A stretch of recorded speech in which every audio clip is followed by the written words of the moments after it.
നോക്കിയിരുന്ന് കണ്ണു കഴച്ചു എന്നല്ലാതെ ഇന്ന് കേന്ദ്രം ഒരു ചുക്കും കേരളത്തിന് നൽകിയില്ല. അപ്പൊ പിന്നെ കെ.സി. വേണുഗോപാലിന് വെറുതെ ഇരിക്കാനാകുമോ? വരാനിരിക്കുന്ന കേരളത്തിലെ തെരഞ്ഞെടുപ്പ് മുന്നിൽ കണ്ടെങ്കിലും എന്തെങ്കിലും ഒരു പദ്ധതി ഇല്ല. കേന്ദ്ര ബജറ്റിൽ കേരളത്തിന് നേരെ മുഖം തിരിച്ച കേന്ദ്ര സർക്കാർ നടപടിക്കെതിരെ അതിശക്തമായ പ്രതിഷേധവുമായി AICC general secretary K C. Venugopal MP രംഗത്തെത്തിയിരിക്കുകയാണ്. കേരളത്തെ പരിപൂർണമായി അവഗണിച്ച ഒരു ബജറ്റാണ് ഇതെന്നും സംസ്ഥാനത്തോടുള്ള കേന്ദ്രത്തിന്റെ ശത്രുതാപരമായ മനോഭാവമാണ് ഇതിലൂടെ വ്യക്തമാകുന്നത് എന്നും അദ്ദേഹം ഡൽഹിയിൽ മാധ്യമങ്ങളോട് പറഞ്ഞു. ഒപ്പം തന്നെ അത് വാങ്ങിച്ചെടുക്കാനുള്ള ഒരു മിടുക്ക് കേരള സർക്കാരിനും ഉണ്ടായില്ല എന്നുകൂടി കെ.സി. കൂട്ടത്തിൽ പറഞ്ഞു വെക്കുന്നുണ്ട്. തീർച്ചയായും അത് രണ്ട് സർക്കാരുകളെയും ഉന്നം വെച്ചുകൊണ്ട് തന്നെയാണ്.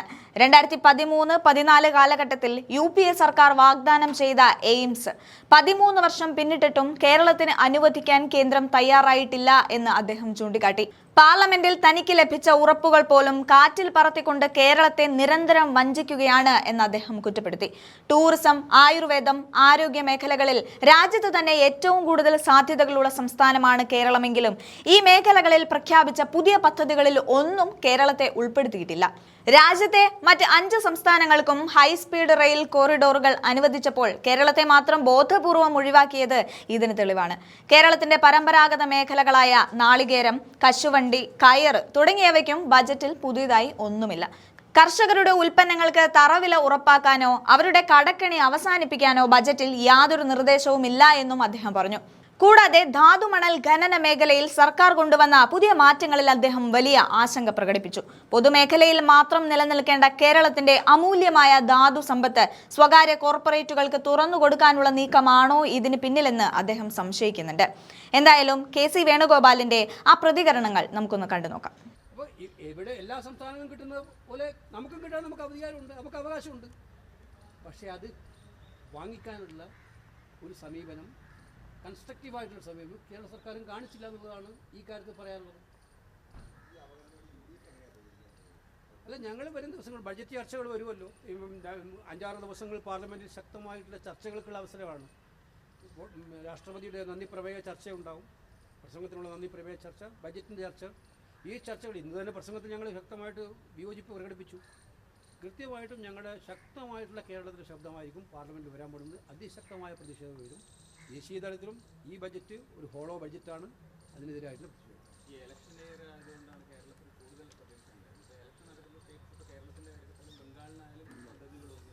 അല്ല, ഇലക്ഷൻ്റെ കാര്യത്തിൽ മാത്രമല്ലല്ലോ.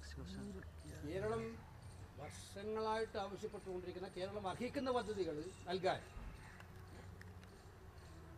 സർക്കാരിന് ബാധ്യതയില്ലേ? രാജ്യത്തിൻ്റെ ബഡ്ജറ്റിലേ അവതരിപ്പിക്കുന്നത്. രാജ്യത്തിൻ്റെ അവിഭാജ്യ ഘടകമല്ലേ നമ്മളും കേരളീയരും.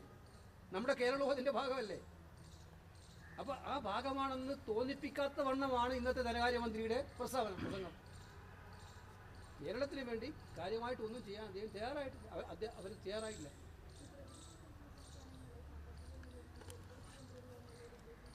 ധനകാര്യ കമ്മീഷനെ കുറിച്ചും ഇത് പരാമർശം ഉണ്ടായിട്ടുണ്ട്. അപ്പോൾ ധനകാര്യ കമ്മീഷൻ റിപ്പോർട്ടുകൾ കേന്ദ്രം അംഗീകരിച്ചു. അതിൻ്റെ ഡീറ്റെയിൽസ് വന്നാലേ എത്ര പൈസ, എത്ര അലോക്കേഷൻ എന്നൊക്കെ നമുക്ക് മനസ്സിലാവുള്ളൂ. പക്ഷേ പെർസെൻറ്റേജ് ഒന്നും കൂട്ടിയിട്ടില്ല എന്നുള്ളത് നിരാശാജനകമായ കാര്യമാണ് നമ്മൾ കണ്ടത്. അപ്പം ഇത് സത്യത്തിൽ ഇപ്പോൾ വന്നിരിക്കുന്നതാണ് തൊഴിലുറപ്പ് പദ്ധതിയുടെ കാര്യത്തിൽ തന്നെ കേന്ദ്ര വീതം വെട്ടിക്കുറച്ചു. എത്രയാണ് അലോക്കേഷൻ നോക്കിയാൽ അറിയുള്ളൂ. തൊഴിലുറപ്പ് പദ്ധതിക്ക് എത്രയാണ് സെൻട്രൽ ഗവൺമെൻറ് അലോക്കേഷൻ നമുക്ക് നോക്കിയാലേ നമുക്കറിയാൻ പറ്റുള്ളൂ. കേന്ദ്ര വീതം വെട്ടിക്കുറച്ചു തൊഴിലുറപ്പ് പദ്ധതിയുടെ. ഇത് കൃത്യമായിട്ടും ആ 100% ഉണ്ടായിരുന്നത് 60% ആക്കി കുറച്ചു. അപ്പം സത്യത്തിൽ ഫെഡറൽ വ്യവസ്ഥകൾക്കെതിരായിട്ടുള്ള കടന്നാക്രമണമാണ് അത്. സംസ്ഥാനങ്ങളെ സാമ്പത്തികമായി ഞെരുക്കാൻ ശ്രമിക്കുക ഒരു ഭാഗത്ത്, തങ്ങൾ ഭരിക്കുന്ന സംസ്ഥാനങ്ങൾക്ക് പണം ചിലവഴിക്കാൻ വേണ്ടി ഒരു ഫ്ലെക്സിബിലിറ്റിയുള്ള പദ്ധതികൾ നടപ്പിലാക്കുക.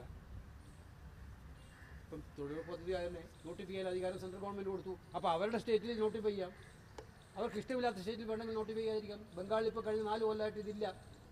ഛത്തീസ്ഗഡിൽ 2 കൊല്ലമായിട്ട് തൊഴിലുറപ്പ് പദ്ധതി ഇല്ല. മനസ്സിലായില്ലേ?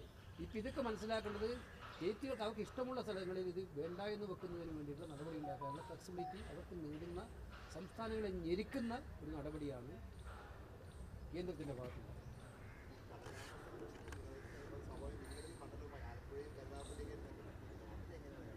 ഞാൻ പറഞ്ഞല്ലോ, ഇതൊക്കെ ഒരു ബഡ്ജറ്റ് പ്രസംഗത്തിൽ കടലാമ സംരക്ഷണവുമായി ബന്ധപ്പെട്ട ഒരു ടൂറിസം പ്രോജക്റ്റാണ് ഇവിടെ പറഞ്ഞിരിക്കുന്നത്. അതാണോ കേന്ദ്ര ബഡ്ജറ്റിൽ ഞാൻ അതിന് കുറച്ച് കാണുകയല്ല, ഏത് കടലാമയും നമുക്ക് വേണ്ടപ്പെട്ട തന്നെയാണ്, കുറച്ച് കാണുകയല്ല. പക്ഷേ അതാണോ കേന്ദ്രത്തിൽ നിന്ന് പ്രതീക്ഷിക്കുന്നത്? കോറിഡോറിൻ്റെ കാര്യം ഞാൻ പറഞ്ഞു. കോറിഡോറിൻ്റെ വിശദാംശങ്ങൾ വന്നാൽ മാത്രമേ ഇതിൻ്റെ പിന്നിൽ വല്ല ചതിക്കുഴികളുണ്ടോ എന്ന് മനസ്സിലാക്കാൻ പറ്റൂ.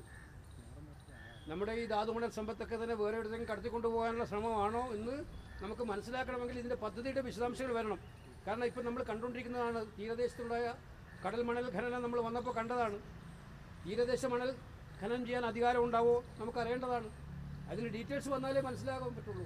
കാരണം ഇതിനകത്ത് മത്സ്യത്തൊഴിലാളികളെ സംബന്ധിച്ചിടത്തോളം അവർക്ക് ആശങ്ക ഉണ്ടാക്കുന്ന കാര്യങ്ങളാണോ ചെയ്യാൻ പോകുന്നതെന്ന് നമുക്ക് മനസ്സിലാക്കേണ്ടതാണ്.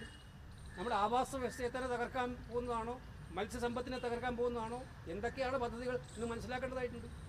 അതൊന്നും മനസ്സിലാക്കാതെ ഒരു പ്രഖ്യാപനം കൊണ്ട് മാത്രം സ്വാഗതം ചെയ്യാൻ പറ്റില്ല. കേരളത്തിന്റെ ഒരു പ്രത്യേക പ്രതിനിധി ഡൽഹിയിലുണ്ട്. അദ്ദേഹമാണ് പറഞ്ഞത് ഒരുപക്ഷെ അതിവേഗ റെയിൽ ഈ ബജറ്റിൽ പ്രഖ്യാപിക്കുമെന്ന്. അപ്പോൾ അങ്ങനെ ഒരു ഞാനിതിനകത്ത് വ്യക്തിപരമായിട്ടൊന്നും കാണാൻ ഉദ്ദേശിക്കുന്നില്ല. ഇതൊരു മൈൻഡ് സെറ്റാണ്. കേരളത്തിലെ ജനങ്ങളെ സംബന്ധിച്ചിടത്തോളം BJP ശത്രുപക്ഷത്ത് നിർത്തിയിരിക്കുന്നു സർക്കാർ. അത് ഇന്നല്ല, എത്രയോ വർഷങ്ങളായിട്ട് അവർ ഇത് കേരളത്തിലെ ജനങ്ങൾ ചിന്തിക്കാൻ കഴിയുന്ന, ചിന്താശക്തിയുള്ള ജനവിഭാഗമാണ്. എന്തെങ്കിലും അന്ധമായിട്ട് ആരെങ്കിലും പറഞ്ഞാൽ അതിനനുസരിച്ച് മുന്നോട്ട് പോകുകയാണ്. അതുകൊണ്ട് കേരളത്തോടുള്ള ഈ മനോഭാവം തന്നെയാണ് ഈ ബഡ്ജറ്റിലും കാണുന്നത്. അതിവേഗതയിലുമായി ബന്ധപ്പെട്ട് തോമസ് മാസ്റ്റർ പറഞ്ഞായിരുന്നല്ലോ, ഈ ഒരു സംസ്ഥാനത്തെ മന്ത്രിമാർക്ക് ഇതുമായി ബന്ധപ്പെട്ട് ധാരണ, പക്ഷേ മുഖ്യമന്ത്രിക്ക് ഈ അതിവേഗത പ്രത്യേകിച്ച് ശിവന്റെ പ്രപ്പോസലുമായി ബന്ധപ്പെട്ട് കൃത്യമായി ധാരണ ഉണ്ടായിരുന്നതെന്നാണ് പറയുന്നത്. മന്ത്രിസഭയ്ക്കകത്ത് ഇതുമായി ബന്ധപ്പെട്ട് നല്ല ധാരണ ഉണ്ടാവാതിരിക്കുന്ന കാര്യം എന്താണ്? അത് പബ്ലിക് ഡൊമൈനിലുള്ളതല്ലേ.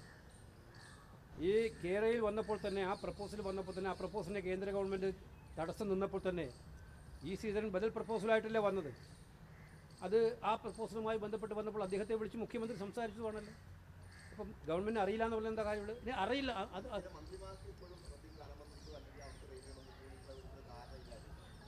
അത് സർക്കാരിൻ്റെ കൂട്ടുത്തരവാദിത്തമില്ലായ്മയല്ലേ. മാത്രമല്ല, ഇത് ഞാൻ നേരത്തെ പറഞ്ഞല്ലോ, ഒരു കേരളത്തിന് സാധ്യതയുള്ളൊരു പദ്ധതിയുമായിട്ട് ആ രംഗത്ത് ഏറ്റവും അതിവിദഗ്ധനായ ഒരാൾ രംഗത്ത് വരുമ്പോൾ അതിനെ പ്രയോജനപ്പെടുത്തി കേന്ദ്ര ഗവൺമെൻറ് മുമ്പിൽ സമ്മതിപ്പിച്ച് സംസ്ഥാനത്തിന് ഗുണകരമാക്കേണ്ട ഉത്തരവാദിത്വം ആർക്കാണ്? സ്റ്റേറ്റ് ഗവൺമെൻറ്റിനല്ലേ. അതിന് പകരം അവർ പിടിവാശി പിടിക്കുക. അവർക്ക് ഉദ്ദേശം ഉണ്ടായിരുന്നത് കേരളയിൽ ജനങ്ങൾ സമരം ചെയ്ത് അവസാനിപ്പിച്ചപ്പോൾ അതിനൊരു പ്രതികാരം തീർക്കാൻ വേണ്ടി ഇനി ഇല്ലെങ്കിൽ വേണ്ട, വേറൊന്നും വേണ്ട. കേന്ദ്ര ഗവൺമെൻറ്റും കണക്കന്നെ. കേന്ദ്ര ഗവൺമെൻറ് പ്രഖ്യാപിക്കാമായിരുന്നല്ലോ ഇന്ന്. കേന്ദ്ര ഗവൺമെൻറ് മറ്റഞ്ചിടത്ത് പ്രഖ്യാപിച്ചപ്പോൾ എന്തുകൊണ്ട് കേരളത്തിൽ ഇത് പ്രഖ്യാപിച്ചില്ല? താല്പര്യമുണ്ടെങ്കിൽ പ്രഖ്യാപിച്ചിട്ട് കേരള ഗവൺമെൻറ് പിന്നോട്ട് പോയാൽ കേരള ഗവൺമെൻറ് കുറ്റക്കാരാവില്ലേ? ഈ സീസണിൻ്റെ പദ്ധതി കേന്ദ്ര റെയിൽവേ മന്ത്രിയുടെ മുമ്പിൽ ഉണ്ടല്ലോ. ആ പദ്ധതി കൃത്യമായിട്ടില്ലേ? അപ്പോൾ കേരള ഗവൺമെൻറ് ഈ പത്തഞ്ചെടുത്ത് പ്രഖ്യാപിക്കുമ്പോൾ കേരളം കൂടെ പ്രഖ്യാപിക്കണമായിരുന്നില്ലേ? ഞാൻ പറഞ്ഞില്ലേ, മറ്റു പല പദ്ധതികൾക്ക് പോലും അവർ പ്രഖ്യാപിച്ച മറ്റു പല സ്ഥലങ്ങളും പ്രഖ്യാപിച്ചിട്ടും കേരളത്തെ പരിപൂർണമായി അതിലെല്ലാം അവഗണിച്ചിരിക്കുക. ടൂറിസം മേഖലയ്ക്ക് എന്തെങ്കിലും കാര്യമായ പൊട്ടൻഷ്യൽ ഉണ്ടെങ്കിൽ ഏറ്റവും പൊട്ടൻഷ്യലുള്ള നാടുകളിൽ ഒന്നല്ലേ കേരളം. എന്തു കൊടുത്തു? അപ്പോൾ സ്വാഭാവികമായിട്ടും ഇത് കേരളത്തോട് നഗ്നമായ അവഗണന കാണിച്ച ഒരു ആൻറ്റി കേരള ബഡ്ജറ്റ്.